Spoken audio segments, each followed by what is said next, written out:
নবীর সাহাবী আব্দুল্লাহ ইবনে আব্বাস বলছে, প্রত্যেকটা গুনাহ মানুষের 5টা ক্ষতি করে। কয়টা ক্ষতি করে? 1, সাওয়াদান ফিল ওয়াজহে, চেহারা কালো করে দেয়। এই জন্য নাফরমানের চেহারা লক্ষ পাউডার দিয়েও সোজা রাখতে পারে না, এরপরও দেখলে বোঝা যায় হ্যাঁ কোন জাতের মানুষ। বেনাম আমি তো আলহামদুলিল্লাহ সব সময় বলি যে আমারে যদি বলে যে বেনামাজি কেডা কেডা, আমি এমনি খাড় করে দিতে পারবো। এমনি ডগ দেখলেই বোঝা যায়, ডগ দেখলি বেনামাজির পাষাণের মতো পাথর চেহারা দেখলেই বোঝা যায় এটা বেনামাজি, কারণ চেহারা পাথর হয়ে যায়, চেহারা পাষাণ হয়ে যায়, চেহারা কালো হয়ে যায়, কালো হয়ে যায়। নামাজি পাউডার দন লাগে না, পাউডার দেন না, হেয়ার এন্ড লাভলি ডলন লাগে না। নবী বলছে মান কাসুরা সালাতুহু হাসুনা ওয়াজহুহু। বাহ, আল্লাহর নবী বলেন যার নামাজ যত বেশি তার চেহারার সৌন্দর্য তত বেশি। আমার শায়েখ আল্লামা মুফতি মুশতাকুন নবী সাহেব, ওনার চেহারার দিকে তাকায় দেখো মিয়া কি সুন্দর লাগে, জিঙ্গাও এরপরে আপনি কি ক্রিম ব্যবহার করেন জিজ্ঞাসা করেন যে হযরত আপনি কি ক্রিম ব্যবহার করেন, উনি বলবে রাত গভীরের সেজদার ক্রিম ব্যবহার করে।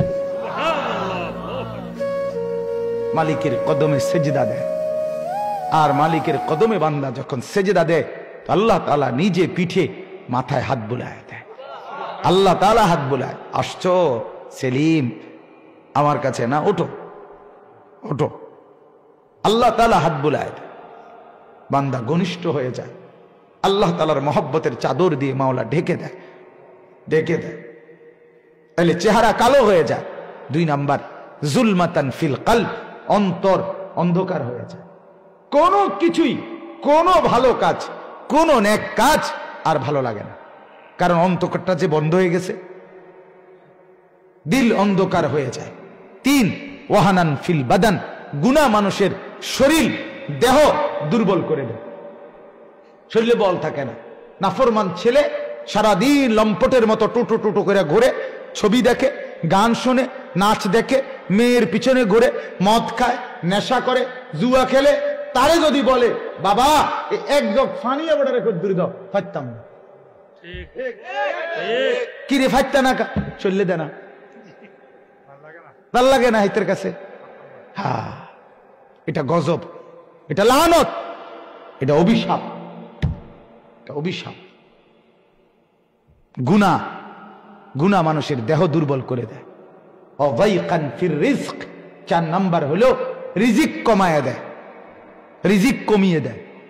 রিজিক কমিয়ে দেয় মানে খাদ্য খাবারের স্বাদ রুচি সবকিছু ধীরে ধীরে সংকুচিত হয়েছে, কিছুই খাইতে ভাল লাগে না, কিছুই ভক্ষণ করতে মন চায় না। 5 নাম্বার বুগদাতান ফি কুলুবিল খালক, আল্লাহ নবীর সাহাবী বলে 5 নাম্বার গুনার ক্ষতি হলো মানুষের অন্তরে গুনাহগার সব সময় ঘৃণার উদ্রেক করে, মানুষ তাকে সম্মান দেয় না, বরং ঘৃণা করে, ঘৃণা করে, ঘৃণা করে। আমি সব সময় বলি, একটা উদাহরণ শুনেন, মনে করেন 4টা ছেলে একসাথে জুয়া খেলে বা মদ খায়, নেশা করে, এখন এই একই একজনের আপনি হেগল লগের আরেকজনের, মানে এই 60 জনের একজনের ব্যাপারে তাগরেই একজনের জিজ্ঞাসা করেন যে এটা কেমন, তোমার লগে যে চলে এটা কেমন, হেইতে বলবে উনি জোনায়েদ বাগদাদি, ঠিক না? বলবে না উনি বাইজিদ বোস্তামি স্বাস্থ্য ভাই, তো কি বলবে সে? জুয়ারি বলবে কিনা বলেন? নেশাখোর, গাঁজাখোর, ফেন্সিখোর, বাবাখোর, ডাইলখোর। বাবাখোর, আমি তো বাবাখোর, দাদাখোর, জ্যাঠাখোর, চাচাখোর, সোজা কথা। এটা বলবে, ভালো শব্দ দিয়ে পরিচয় দিবে না, ঠিক কিনা বলেন না কেন? আচ্ছা, এবার যদি ভালো মানুষকে বলেন এই লোকটা কেমন, তারাও বলবে এটা মদখোর, জুয়ারি, এটা চরিত্রহীন। তাইলে অসৎ তার সতীর্থ, তার বন্ধুদের কাছেও অসৎ, অন্যদের কাছেও অসৎ।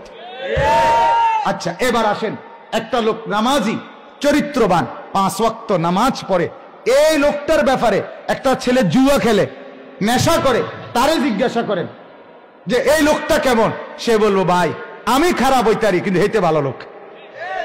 ঠিক কিনা বলেন না ভাই? ভাই আমি সম্বং, কিন্তু উনি ভালো লোক, উনি নামাজি, উনি ভালো মানুষ। হ্যাঁ, কথাটা বুঝছেন কিনা বলেন? তাইলে এবার ভালো মানুষের জিগাইলে তারাও তো বলবে এই লোক কি লোক, ভালো লোক। এই জন্য সৎ অসতের কাছেও সৎ, সতের কাছেও সৎ, নেককারের কাছেও সৎ। এই জন্য প্রত্যেকেই নিজের উপরে রহম করেন, নিজের উপরে দয়া করেন, নিজের বিবেককে প্রশ্ন করেন। যারাই শুনলেন, আপনাদের কাছে অনুরোধ, অশ্লীলতা, বেহায়াপনা, গুনাহ আর মন্দ, মদ, নেশা, জুয়া, উলঙ্গ ছবি, নাচ, গান, জিনা, ব্যভিচার, এর পিছনে জিন্দিগি নষ্ট না করে নিজেকে কৃতজ্ঞ বান্দা হিসাবে, শুকরগুজার বান্দা হিসাবে নিজেকে পরিচয় দেন, সেজদাওয়ালা, বন্দিগিওয়ালা। বলেন ইনশাআল্লাহ, বলেন বলেন ইনশাআল্লাহ। আল্লাহ তাআলা তৌফিক দান করেন। চেষ্টা করলে বাপ সম্ভব, সম্ভব কিনা বলেন? চেষ্টা করলে সম্ভব, গুনাহ ছাড়া সম্ভব, সম্ভব। যে করতে পারে সে ছাড়তে পারে, ঠিক কিনা বলেন না? যে করতে পারে সে কি করতে পারে? যে সামনে পাও বাড়ায় সে পিছের দিকেও পাও বাড়াইতে পারে, যে ডান দিকে পাও বাড়ায় সে বাম দিকেও পাও বাড়াইতে পারে। তাহলে বোঝা গেল যে ধরতে পারে সে ছাড়তেও পারে, সে ছাড়তেও পারে। সম্ভব ইনশাআল্লাহ, ইনশাআল্লাহ সম্ভব। আল্লাহ তাআলা আমার এই নওজোয়ান বন্ধুদেরকে তৌফিক দান করেন। কমপক্ষে আমার শেষ কথা আবারও মনে রাখো ভাই, অনুরোধ, তু আগার মেরা নিহি বনতা না বন, আপনা তো বন, আপনা তো বন, আপনা তো বন। অর্থাৎ তুমি যদি দেশ, জাতি, সমাজের কোনো উপকার করতে নাই পারো, আমার কোনো উপকার যদি করতে নাই পারো, কমপক্ষে নিজের জন্য তো করো, নিজের ভালোটুকু তো বুঝো, নিজের কল্যাণটুকু বুঝো ভাইয়া। নিজেকে নিজের হাতে জাহান্নামে ফেলে দিও না, ধ্বংসের মধ্যে ফেলে দিও না। আল্লাহ তাআলা তৌফিক দান করেন, কবুল করেন।